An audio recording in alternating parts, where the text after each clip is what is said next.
Halo semuanya, Assalamualaikum warahmatullahi wabarakatuh. Perkenalkan, saya Fania Febri Maharani dengan NIM 222111059 dari Program Studi Hukum Ekonomi Syariah kelas 7E. Nah, di sini saya akan menyampaikan video Living Journal untuk mata kuliah Hak Kekayaan Intelektual dengan membawakan dua materi, yaitu Hak Cipta dan Hak Merek. Langsung saja kita simak materinya bersama-sama. Check it out! Untuk materi yang pertama yaitu mengenai tentang hak cipta. Apa sih yang dimaksud dengan hak cipta itu? Hak cipta adalah hak eksklusif pencipta yang timbul secara otomatis berdasarkan prinsip deklaratif setelah suatu ciptaan diwujudkan dalam bentuk nyata tanpa mengurangi pembatasan sesuai dengan ketentuan peraturan perundang-undangan. Lalu, apa yang menjadi dasar hukum hak cipta itu? Dasar hukum hak cipta di Indonesia adalah Undang-Undang Nomor 28 Tahun 2014.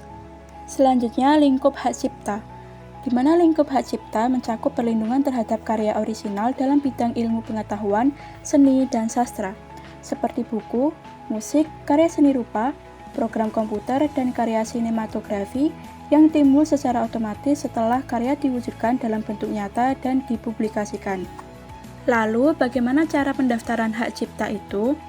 Untuk mendaftarkan hak cipta, kunjungi situs e-hakcipta.dkip.go.id, daftar untuk mendapatkan akun, login, dan pilih menu pengajuan pencatatan digital. Lalu isi formulir, unggah dokumen persyaratan yang diperlukan, lalu lakukan pembayaran setelah mendapatkan kode pembayaran.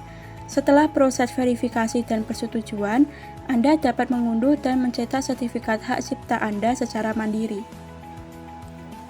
Lalu, apa yang menjadi konsep perlindungan hak cipta itu? Konsep perlindungan hak cipta memberikan hak eksklusif kepada pencipta atas karya orisinalnya untuk mengendalikan penggunaan, distribusi, dan reproduksi ciptaannya tanpa mengurangi pembatasan berdasarkan perundang-undangan yang berlaku. Perlindungan ini bersifat deklaratif, artinya hak cipta timbul secara otomatis setelah karya diwujudkan dalam bentuk nyata, tanpa memerlukan pendaftaran formal untuk memperoleh perlindungan awal, meskipun pendaftaran dapat memperkuat hak tersebut. Lalu, untuk jangka waktu perlindungan hak cipta, di sini ada terbagi menjadi 5. Yang pertama, perlindungan hak cipta yaitu seumur hidup ditambah 70 tahun. Lalu yang kedua, program komputer yaitu 50 tahun sejak pertama dipublikasikan. Lalu yang ketiga yaitu pelaku, di mana 50 tahun sejak pertama kali dipertunjukkan. Lalu yang keempat yaitu produser rekaman, yaitu 50 tahun sejak ciptaan difiksasikan. Dan yang terakhir yaitu lembaga penyiaran, yaitu 20 tahun sejak pertama kali disiarkan. Selanjutnya untuk pengalihan hak cipta dan lisensi, di mana dalam pengalihan hak cipta, maka pencipta atau pemegang hak cipta mengalihkan kepemilikan atas hak ekonomi yang terdapat pada ciptaan, sehingga ia tidak dapat melaksanakan haknya lagi setelah dialihkan. Sedangkan dalam pemberian lisensi, hak ekonomi atas ciptaan tersebut hanya dapat digunakan oleh pihak lain sebagai penerima lisensi, tanpa mengalihkan kepemilikan atas hak tersebut. Lalu, apa yang menjadi pelanggaran hak cipta dan bagaimana mekanisme penyelesaiannya serta sanksi hukumnya? Dalam pelanggaran hak cipta adalah penggunaan ciptaan tanpa izin pencipta atau pemegang hak dengan sanksi berupa denda dan atau pidana penjara yang diatur dalam UU Nomor 28 Tahun 2014 tentang hak cipta dengan tingkat keparahan bervariasi. Lalu penyelesaiannya dapat dilakukan melalui penyelesaian sengketa di luar pengadilan, dapat melalui mediasi dan arbitrase, atau melalui pengadilan, yaitu gugatan perdata ke pengadilan niaga atau tuntutan pidana. Selanjutnya, untuk materi yang kedua yaitu tentang hak merek. Apa sih yang dimaksud dengan hak merek itu? Hak merek adalah hak eksklusif yang diberikan negara kepada pemilik merek terdaftar untuk menggunakan mereknya sendiri atau memberikan izin kepada pihak lain menggunakannya dalam jangka waktu tertentu. Lalu, apa yang menjadi dasar hukum hak merek di Indonesia saat ini? Di Indonesia saat ini, dasar hukum untuk hak merek menggunakan Undang-Undang Nomor 20 Tahun 2016 tentang Merek dan Indikasi Geografis atau UU MIG. Selanjutnya, lingkup hak merek.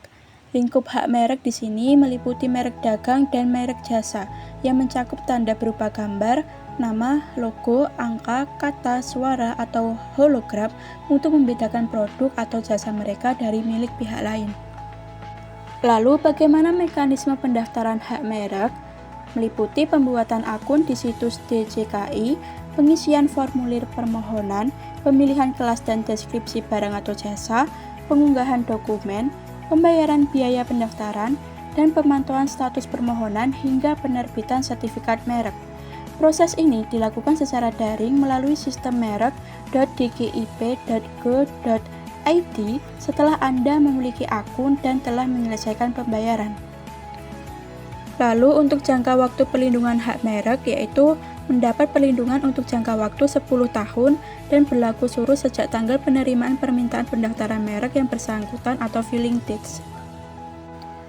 Untuk materi yang terakhir yaitu pengalihan hak merek dan lisensi, di mana pengalihan hak atas merek terdaftar oleh pemilik merek yang memiliki lebih dari satu merek terdaftar yang memiliki persamaan pada pokoknya atau keseluruhan untuk barang dan atau jasa yang sejenis hanya dapat dilakukan jika semua merek terdaftar tersebut dialihkan pada satu pihak yang sama.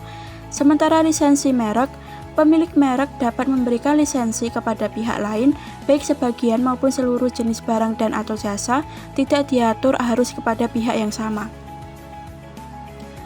Itu saja yang dapat saya sampaikan, kurang dan lebihnya saya mohon maaf, dan saya ucapkan terima kasih. Semoga video Lindung Jurnal kali ini bermanfaat bagi kita semua. Wassalamualaikum warahmatullahi wabarakatuh.